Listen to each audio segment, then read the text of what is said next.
Now, as the supporters of the presidential candidates of the Labour Party, popularly called Obidients, continue to heat up the polity, more eminent Nigerians about their false hope regarding the 2023 elections, the chairman of the Presidential Advisory Committee Against Corruption, Professor Itse Sagay, says followers of Peter Obi were deceived by opinion polls predicting victory of the party. The senior advocate of Nigeria stressed that he was not surprised by the victory of the candidate of the All Progressive Congress, Bola Tinubu.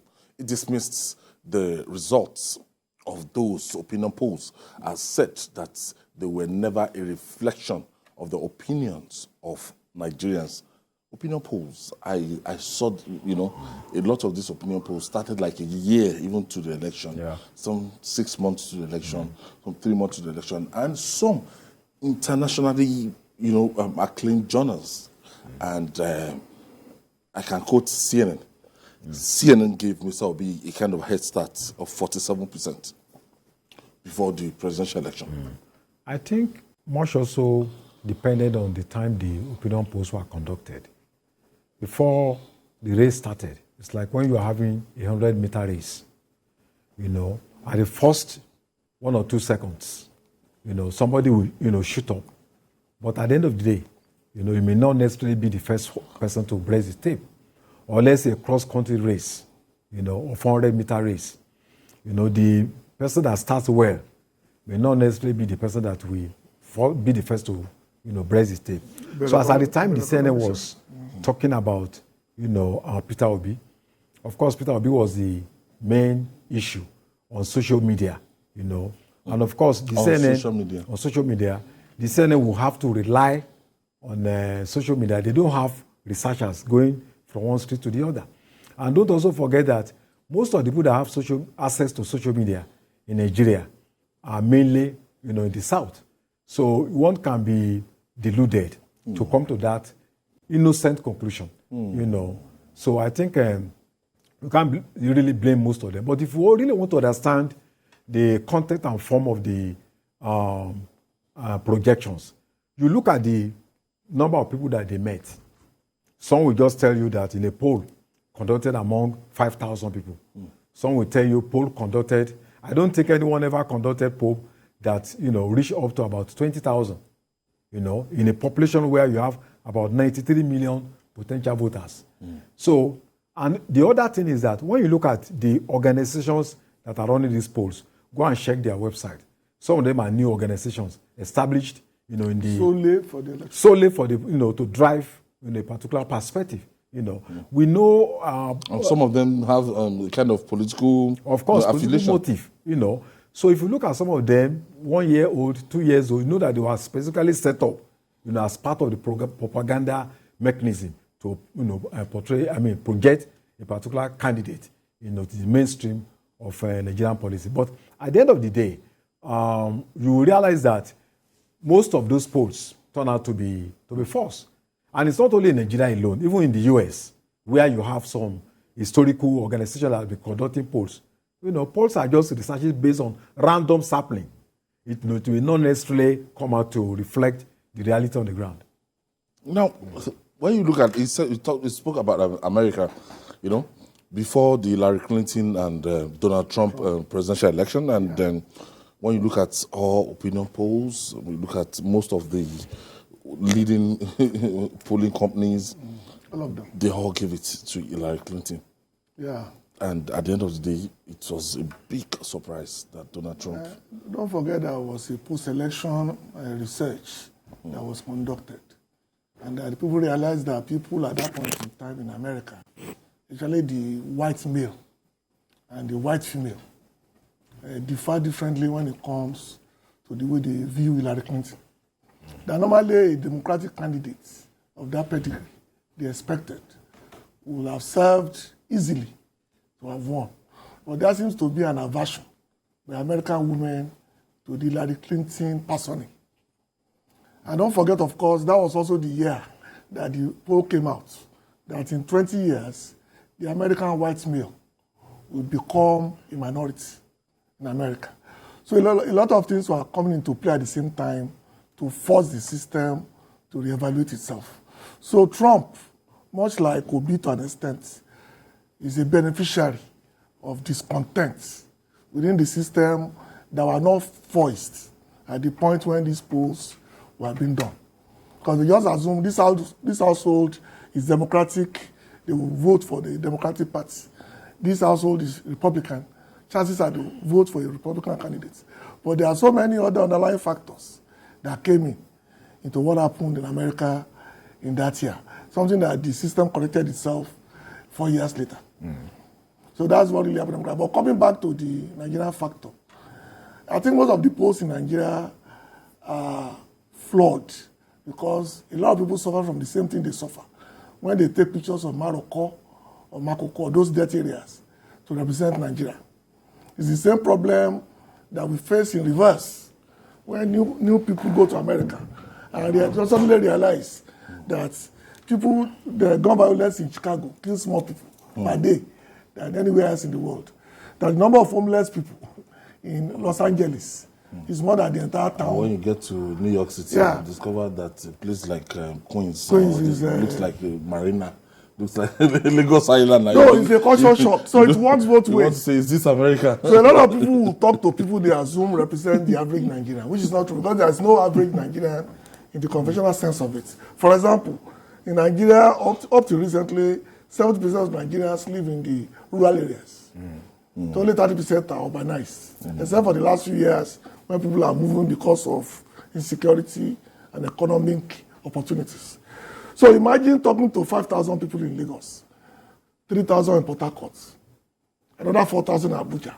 I use that sample size to judge what Nigerians are talking.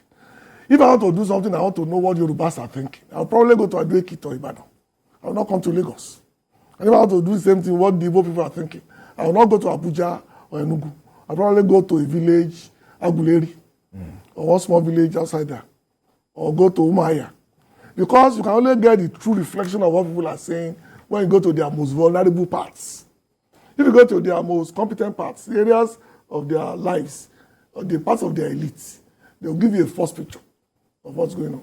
So that's what really happened to this. They talk to people they assume represent the ideal Nigeria. And you and I know that's not true. Now, opinion polls and even presidential debates. Yeah.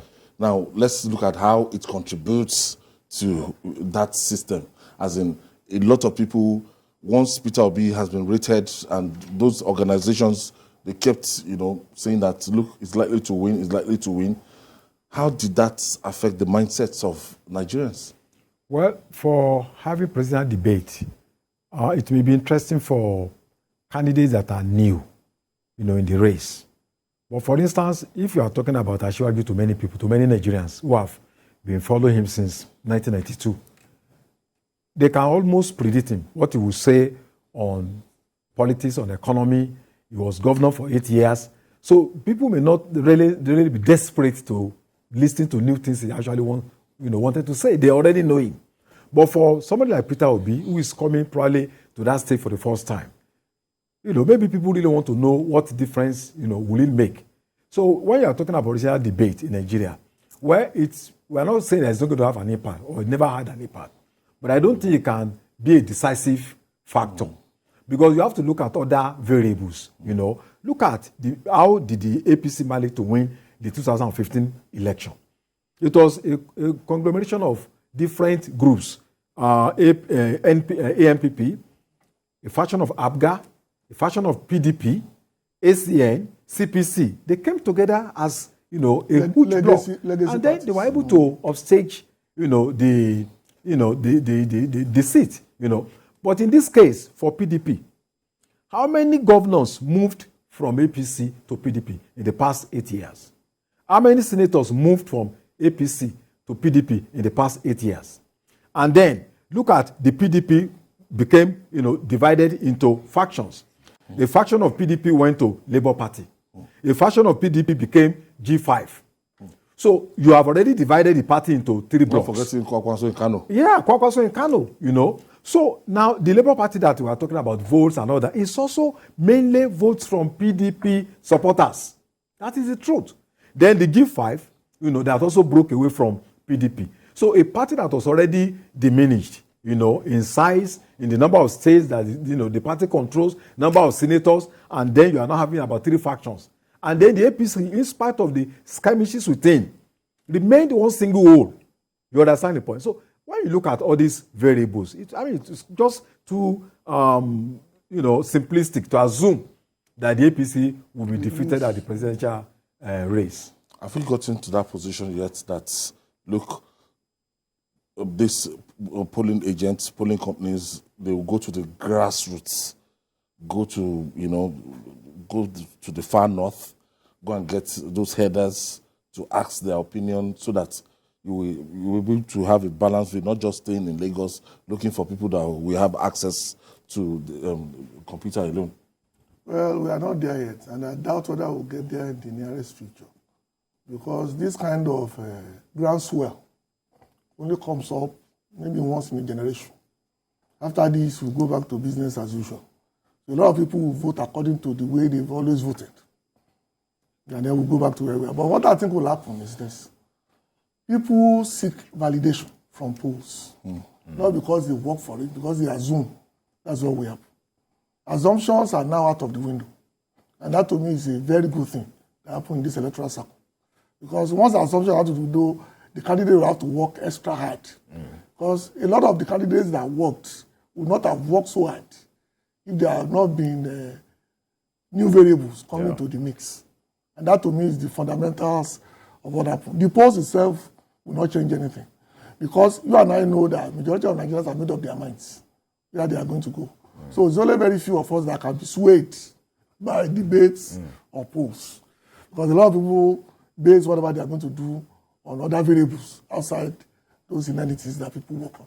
So I think what we grow into is the fact that people will start to discountenance this elitist idea that we bring into the system as you know all. That, okay, because Mr. A said so, that automatically will win. That's not the way to win. The way to win is to do the grunt work. Send players to the field, send full soldiers to the field, make sure that people come out to vote, that your figures are higher than the next man. Make sure that you protect your votes and protect the results.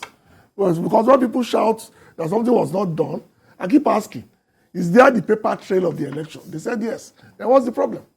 Because once there's a paper trail from the one in the polling booth to the one that was announced, you have a trail that you can always work with. But a lot of people keep shouting at you, no. The thing was supposed to be uploaded. I said, what for? Would that change anything? Because no matter what you see online, it is the paper signed by the agents that will still be recognized by law whenever they go to the tribunal. That's why I keep people saying in some areas where they were so sure that people took the pictures and went to, and one man sat down to do this, will be exposed at the tribunal at any given time. So I think they were not only misled, they were misinformed, and they were misdirected. And most of them don't want to learn and unlearn and relearn to move forward. That to me is the danger. Yeah. We're talking about the form ECHA. Yeah. Okay.